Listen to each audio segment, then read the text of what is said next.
Magandang umaga po magandang tanghali po sa lahat. Sorry po. Magandang tanghali po sa lahat kung saan kayong dako ng mundo po. Ayan. Tayo nagbabalik dito sa aking munting channel, Samuel Soriano TV 29, para mag-discuss ulit ng another coins. At ito po ay ating hilig, pangungulikta ho ng barya. Kaya ho tayo nandito nagsisailing ng kanilang mga halaga. Ayan po.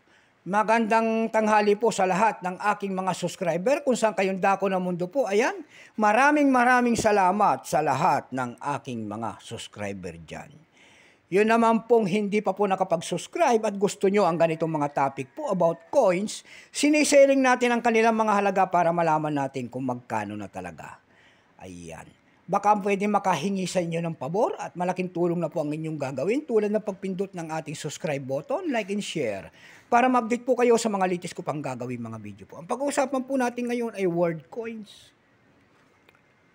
Pera po ng Grace ang ating pag-uusapan. Ayan, Grace coins. 10 drachma, year 1990. Kung may mga ganito kayong mga coins, still buying ho tayo, maramihan po bultuhan. Ang bilihan, hindi po pa isa-isa. At ito po naman po ay mura lamang. Ayan. Bago tayo magsimula sa ating talakyan, ayan, kilalanin mo muna natin siya. Issue po, Grace. Period, Third Hellenic Republic, 1974 up to date po. Type Standard Circulation Coins, years 1982 hanggang 2000. Value nito, 10 drachma. Currency, Third Modern Drachma, 1954 hanggang 2001. Composition po nito ay nickel copper. Ayan.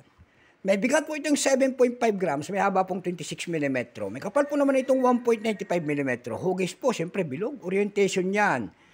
Middle alignment. Itinigil ang paggamit nito noong February 8, 2002. Number and dash 560. Reference number KM-132.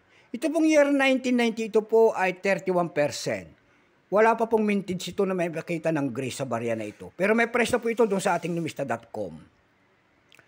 Kung tawagin ng ating mga kolektor, yung kanyang very fine 15, extra fine 19, almost uncirculated 23. Ang circulated nito ay nagkakahalaga po ng 29 pesos. Dako ho tayo sa kanyang presyo. Doon sa ating eb.com, nakakita ho tayo doon nagbebenta nito ng $6. Meron din tayo nakita doon na $6.50. Meron din tayo nakita doon na $5.89. Yung pinakamalit na nagbebenta doon ay $3.75. Sa Carousel PH, wala ho tayong makita nagbebenta nitong mga ganitong coins. Ayan po. Wala ho tayong makita, kaya yan lamang po ang aking may babahaging kanyang presyo.